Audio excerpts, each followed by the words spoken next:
And hello, hello, hello, and welcome to another episode of the Ready Communities podcast.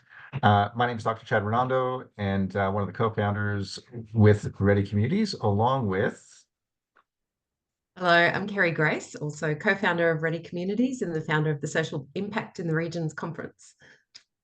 excellent Carrie. And I'm really excited to have a bit of a yarn today around a bit of an update on all things Ready Communities, Ready Macleay, the Social Impact in the Regions Conference coming up in a couple of months. We've been doing heaps of work. But really, for some of those that have been following along, this might be kind of familiar territory, but for other ones, it might just be brand new. So maybe just starting off at the beginning, let's say, well, what is Ready Communities and how did all this come to be? And before we get started, I just wanted to acknowledge that this is NAIDOC week when we're recording this. So I wanted to acknowledge the traditional custodians and elders past and present. And it was great to spend some time in Dunghutti country yesterday in Kempsey, where we're delivering the Ready Macleay program. So this whole program came about after I'd run the Social Impact in the Regions conference last year, realised that the conference did have a business model that proved that it was worth delivering. People were very interested in it, and even more so this year.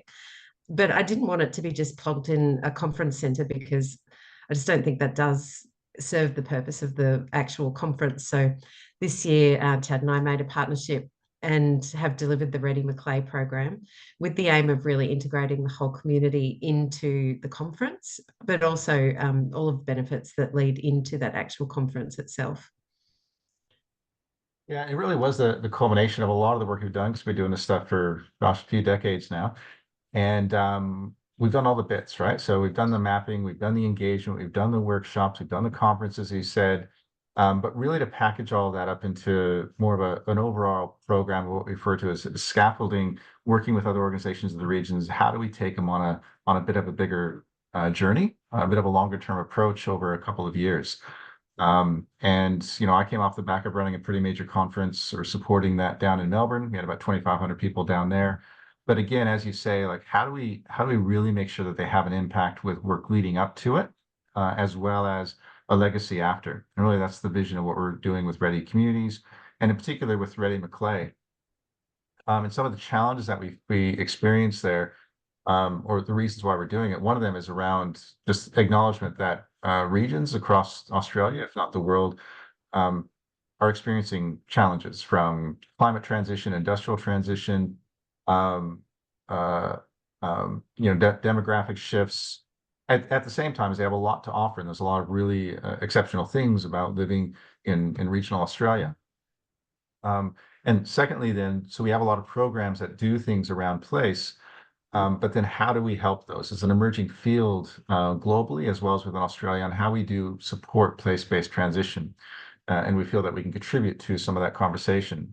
And that third one, which I know, Carrie, that you're particularly passionate about, is that integration between economic development and community development. A lot of the world that I come from in the innovation ecosystems or startup communities might talk about innovation hubs and helping people with new business, while at the same time is we know that we need a lot of work in social areas and communities as well.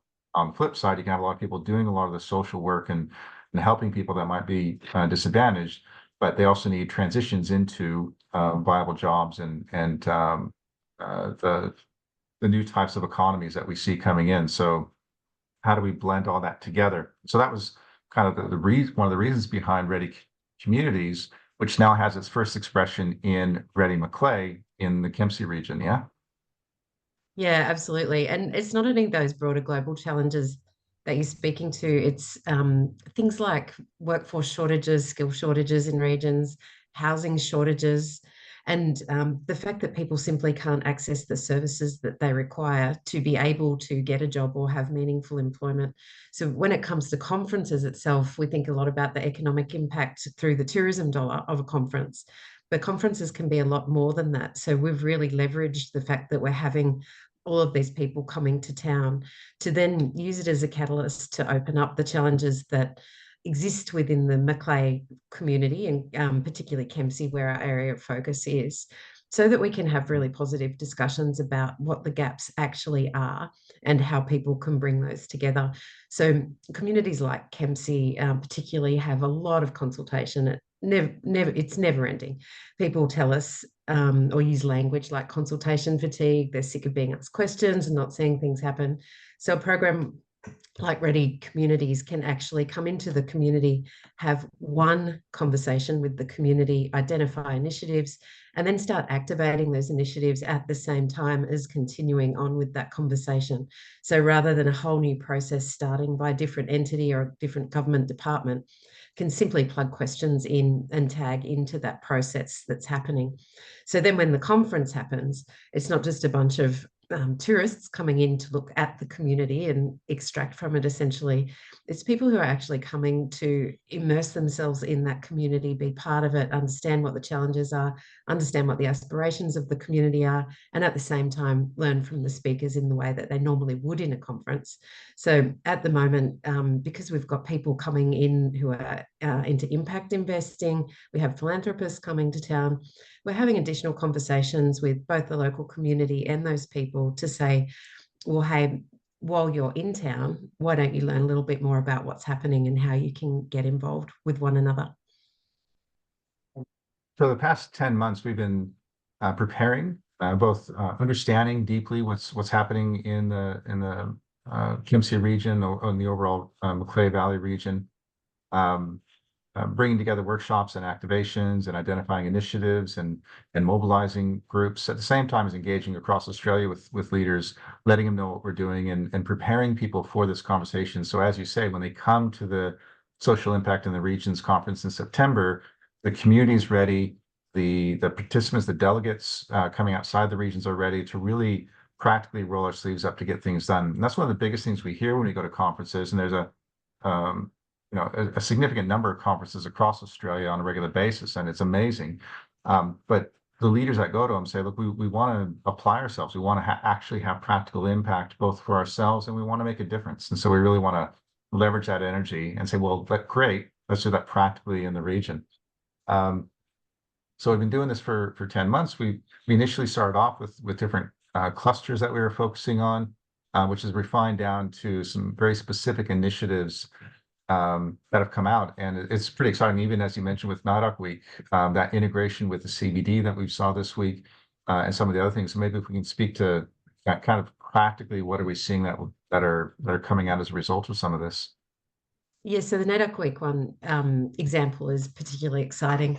We put to the CBD activation group, why don't we celebrate NAIDOC Week in the community as the CBD? So Learning the Macleay, who's the backbone organisation in Kempsey, picked up that project and really ran with it. So yesterday when I walked around, they had activated 21 different shops with local Indigenous artwork within the shops, even a live exhibition happening with artists actually painting on the local Telstra store as it was going, and some beautiful NAIDOC Week stickers that Learning the Macleay made up as well.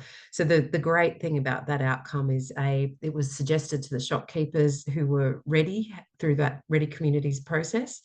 And then they were able to collaborate together to take up this opportunity. Now, what's really significant is that NAIDOC Week celebrated to that degree in the CBD's never happened in Kempsey before. So this is a first for this community, and it's super exciting. And we're going to do it again when the conference happens. So there'll be a similar exhibition all throughout the community when the conference happens. It's also activated some of the empty shops in doing that process, which is also good. It was such a vibrant town when I was there yesterday, which was really, really good to see. And the other super exciting one is one of the issues or the challenges that we had in establishing the conference was Kempsey doesn't have a venue that's big enough for our anticipated audience. So we explored a whole range of things from circus tents to outdoor events, and they didn't quite fit. And then I happened to spy an empty retail space, which was quite large. It used to be a Country Target building, so it's a massive warehouse. And Gowings had agreed to remove the construction materials. So we're actually creating our conference venue within that space. But it's not only that, the space actually joins the Country University Centre, who at the same time wanted to expand. So we're now in the process of an architect is drawing up the drawings of what that expansion would look like. We're starting to talk to investors about investing in that expansion. So what it will potentially mean is a new allied health facility in Kempsey, Potentially, it could mean co-working spaces, and it could even mean that it continues as some kind of meeting place for the local community. But it also means that we can concentrate the conference right in the CBD of the community, so we can continue the economic development benefits, but also make sure that the community is really involved in the conference. Yeah, and some of these initiatives, like it really speaks to that deep grounding that we have in like the impacts for community and economic development. Needs to say, like there's just the stats and the numbers in the region as far as the higher than average population of indigenous that are there. The role and contribution of retail relative to the other sectors, the desire to connect a greater connection between agriculture and the local retail and local food supply chains there and value chains, and also the need to increase people who can have entertainment of higher education. All of these are things that, when you look at the demographics and the opportunities in the region, are things that we do want to shift. And the fact that we're practically seeing things that might actually have an impact there is this really exciting. You know, as compared to maybe having a conference where we talk about these things, we're actually having initiatives that will tie into the conference, and ideally in 2 or 3 years we can look back and see, well, these have been done. But I think the other thing to note on this is that it's not us. Like we are, we're framing some of the conversations. We provide what we call scaffolding around it, but we're also what we call designed to disappear, in so much that we're working through the local, what we call a backbone organization, which is Learning the Macleay, and Joe, who you mentioned before, who's really helping to execute a lot of this, and who's going to be delivering on a lot of these things after the conference and after we're gone. Yeah. Yeah, absolutely. So the Date Up Week stuff, while we instigated the conversation, it wasn't our activation that made that happen. And that's exactly as it should be, because I've worked on too many projects that require me at the table to be able to continue them. And that is not sustainable for me or any community that I work in. So um, it's really important that we're designed to leave and embed all of those capabilities and capacity into the community in the meantime. Yeah, but at the same time, for the people that are coming, and if you're getting excited about this and you think, oh wow, I really want to see what's happening there, I wouldn't mind getting involved. You're going to have that opportunity, because we're going to put the ask out, just letting you know for when you come. Of in the next 12 months after the conference, we're going to put a portfolio of initiatives that you might want to be involved in, and we're going to ask you to come back to the town, because we think that it's a collective, collaborative effort that not only will be able to help and support the region, you know, Camp C and the Macleay Valley region, but also you're going to take the lessons, the practical lessons from applying yourself there back to your town across Australia, so we can raise the overall standard of how we do these things. And which maybe transitions well into talking about the social impact in the region's conference. Because man, that program and some of the support activities around it, it's shaping it to be really exciting. Yeah. Yeah, it is. I'm very excited about it. So the design of the actual program, it goes from a Wednesday to Friday. Each day could be a standalone, but the way that I design conferences is so that they're a very nurturing environment. So meeting your cohort is as important as the content that you're going to learn. A lot of the speakers, in fact, most of them are staying for the whole conference. So they're not just people that are experts on a stage that then fly out of the community again. They're there to support you and build relationships with you while you're at the conference. And that's one of the many significant differences of this particular event. So looking at structure on the Wednesday, each day we have keynote speakers on the morning, and then there's different things happening in the afternoon. So Wednesday is about investing in regional impact. We've got some really great speakers. Actually, maybe you could introduce Philip Gaskin, who's coming over from the US to speak, Chad. He'll be on day one, Wednesday. Yeah, look, I am really excited about that, and there will be some opportunities for some people to have a bit of catch up with them on the night before as well. But Philip, I've known Philip for a few years. He's originally from the Kauffman Foundation, which is a fairly significant foundation over in the U.S. focused just on what they call entrepreneur ecosystem building, which effectively is placemaking. And he was the director for ecosystem services over there. He's since moved on, and now he's working at a global level, as well as be able to speak deep local insights. And he'll be in Australia during that time, and so we're really fortunate to have him there, share his insights, and I consider him a mentor, as well as a personal friend. And yeah, just really looking forward to not only hearing what he has to say, but also seeing maybe the shift that some of his conversations might have to help challenge our thinking, provide that global perspective, but also having that deep local, immediate, practical application. Yeah, I'm looking forward to meeting Philip in person too. And on day one, we also have Liz Ritchie, who's the CEO of Regional Australia Institute, and also David Hetherington, who's with the Impact Investing Australia, who, of course, are in charge of that new SETI fund for social enterprises, which, if you don't know about it, you really should look it up. It's very important. Then after the keynote speakers, we have a range of masterclasses. So these are really, really deep dives into the subject matter. One is on philanthropy. The other one, which is called Funding for Social Impact. So we've got 4 representatives who have worked for philanthropic organisations for a long time, and they wanted to see it as an inside-out session. So it's a really good chance to speak to some philanthropic experts about how you might shift over, because we all know that government funding as a way of sustaining social change is not a logical business model. We need to look at different ways. So the other masterclass is on community wealth building. We've got some great speakers there. Then there's one which you will also be on, Chad, about place-based decision making, place-based design. And the last one is about empowering regional change makers, and that will be about campaigns and how you really get the message across about your community. So those workshops run, or the masterclasses run, for about 3.5 hours each, and absolutely worthwhile doing it. These are really, really high level masterclasses, and you'll get a lot out of them. Day 2, so the theme on day 2 is about empowering regional voices. I'm really pleased to have Commissioner Fiona Nash, who's now the Commissioner for Regional Education, coming on that day. Also, we've got Phil Haynes from Voices for Indi. And we've also got Lucy Brotherington coming. So Lucy has a really unique role in her council.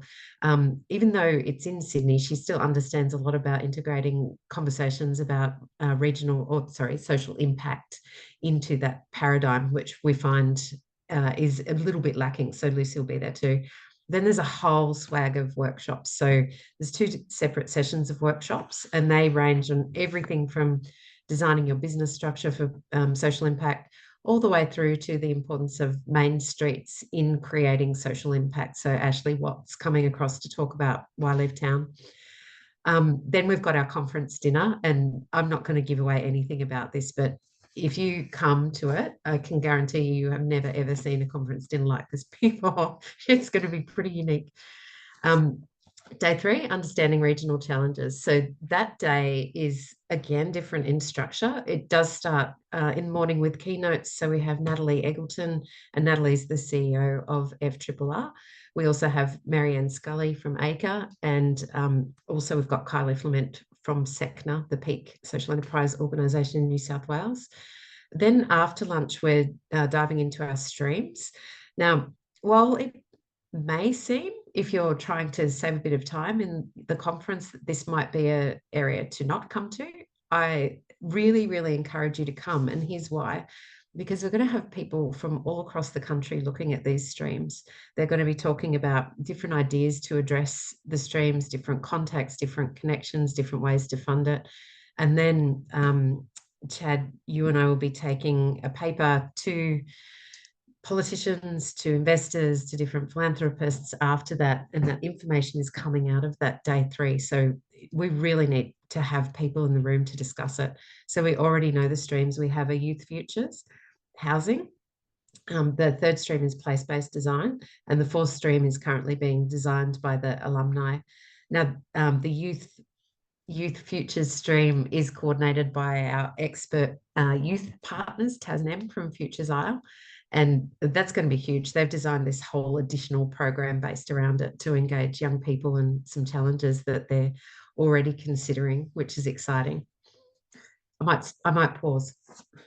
Yeah, no, it really is an incredible, exciting program. And as you say, like, yes, the content's good, but the content is only the means by which we can facilitate a conversation. Always say with conferences or any of these kind of things, the wisdom is in the room.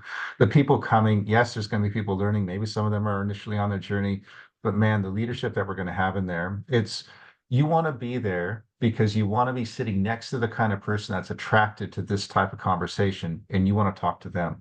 Like I remember, like I've gone to some of these global conferences and it's just so full of content. You're sitting there and you're like, with all due respect to the panelists, I want you to stop because I want to talk to the person next to me because I'm never going to be in the same room with this person again. And you're going to want that conversation. You're going to want that feeling. And so from the master classes to all through, and it's also that shared experience.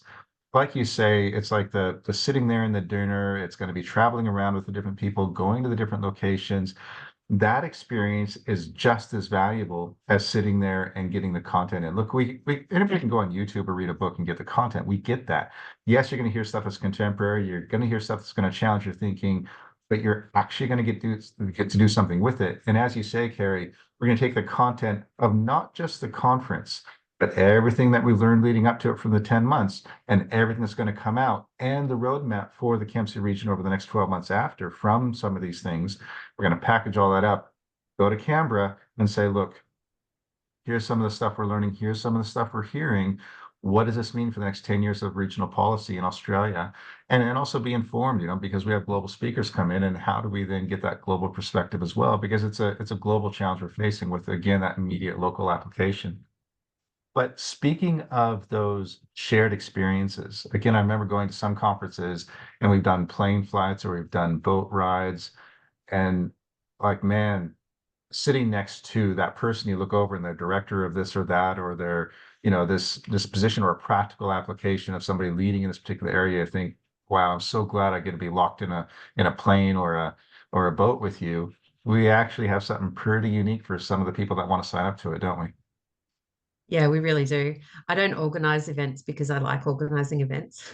I organize events because I like bringing people together. So that's really the fundamental reason that we're doing this.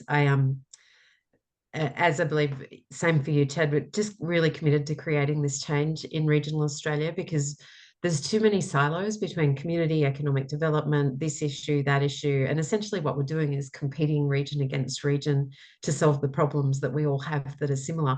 Whereas, in fact, if we come together and put our collective wisdom and resources together, we have much more capacity for advocacy at a really broad level, investment that makes sense, creating collaborative opportunities that don't otherwise exist.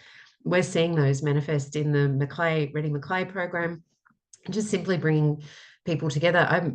I'm kind of gobsmacked about how many people I've introduced in that local community to one another in the last 10 months. But really, I guess it's not surprising because people are busy, they've got their own lives, and collaborating isn't always a natural process. So when we have the conference and introduce a whole new community into this community that we've been working in, the skills and resources and connections just continue to grow. And every year they continue to grow through the new communities that we're working in. So yeah, I'm really excited about that. And I do think that this conference has a special connection among people. And I think a lot of the alumni from last year would attest to that as well. And for some of those, we're going to be sticking them on a train, yeah? Yeah, we are. And that's really exciting. Came out of a very, very funny coffee conversation I had with a friend who works for Sydney Trains about the flights into Port Macquarie, the cheapest. And I mean, they're actually nearly all booked out now too. So we actually have a whole train carriage coming from Sydney Central Station on Wednesday at 11:41. It leaves Central Station and it arrives in Kempsey. There's something really special happening when it actually arrives. You don't even know yet, Ted. I'm not telling you. You'll have to wait and see it. But Kylie from SECNA will be guiding that train. We've got Tom Dawkins on the train, Dr. Dimity Podgers on the train. So that one carriage will have at least 40 people. We might even end up with two carriages. I know that the tickets have started booking. They're pretty hot property. It's a really cost-effective way to travel, and you get to spend this time with other social impact cohort. So it's called the Social Impact in the Regions, or SIITR Dunghutti Express. And Learning the Macleay is also flying down a couple of Dunghutti elders who will also sit on the train and tell some local stories to get people, I guess, give them a broader understanding of Dunghutti culture as they're on their way to Dunghutti country. Yeah, amazing. Look, and I'm not sure. you're telling me what I'm going to be doing during the conferences stuff. If I'm not going to be on the train, I'll miss it. But I know that um, having done related experiences, whether it's bus rides or plane trips or boat rides, whatever, look, those are the things I remember about the conference in the past. The actual conference itself, we know it'll be memorable for you, but you're just not going to forget that. So I'm really looking forward to hearing the impact of that particular train ride as well. But then when they get there, of course, and you posted a video on LinkedIn the other day of, one space left, two space left, five space left of some of the areas to book at during the periods of the conference. Like we say this with a caveat in that there will always be places for you. We've got building systems, we've got opportunities. You know, we're always going to make sure that we look after you as delegates coming to town. So don't worry about it, and make sure that you book in because we're really filling up the town. It's going to be exciting. Yeah, yeah, it's I'm particularly pleased about it. Last year we said we'd book out the whole conference centre, which we did. This year we've just about booked out not only the whole town but the whole local government area. So there's satellite towns by the beaches as well, which are just about booked out too. But yeah, as you just said, Chad, don't let that be a reason to not come because we do have other accommodation options and a lot of localized ones too. Yeah, and really just celebrating that ability to rub elbows with the local people, rub elbows with your local conference goers. How many times do we go to conferences and the only time we actually see the town or see anyone else is when we're sitting next to them in the thing, then we go back to our hotel room alone and do our thing and then go back to the conference center. This is not like that. You're actually going to be in it to win it with everybody else, and it's going to be pretty darn exciting. Yeah, but actually, let me give you a caveat around that as well. I also design events for introverts. So if this is all sounding to you like you're going to have to get out there and be rah-rah and very social, you will meet a lot of people, but you don't need to feel that, a lot of pressure to do that. So there's lots of ways that we have designed into the program and into the surrounding activities so that everybody feels comfortable. Yeah, that's a great point, Carrie. And I guess, yeah, to build on that caveat, of what people may not realize as we sit here and do these things, I know you mentioned it before, and I am an introvert, so I do appreciate that time alone, but I also want to make sure that we get the richness of the connection. So that's a really good point. Um, yeah, so I think like we've got a great conference coming up. It's really exciting. A lot of stuff coming off the side of it. A lot of impacts that are going to be from the Canberra level all the way into the next year of the conference. Heaps of learnings heading up into it. So if people want to take advantage of it, if you watch this video up until now, I understand that there's a few $100 gift that we want to be able to give to people. Yeah. Yep, there sure is. So just go to the conference website, socialimpactintheregions.com.au, click on the ticketing link and grab a pen or pause. The code that you need is SIITRRC. It's SIITRRC, which obviously stands for Ready Communities. Yeah, that's good. And through the magic of editing, we will make sure that we put that up on the video screen so you can copy that down, do a screen grab, whatever you got to do, but head on over there, get your tickets, get that discount, which is kind of last financial year. So you'll be able to go back in time a bit, apply that discount, and yeah, make sure that whatever we can do to get you down there, really want to make sure that we have that impact that we need. Yeah, I agree. We've got 7 weeks to go. So book your work leave or your work travel, whatever you need to do, and make sure you join us there.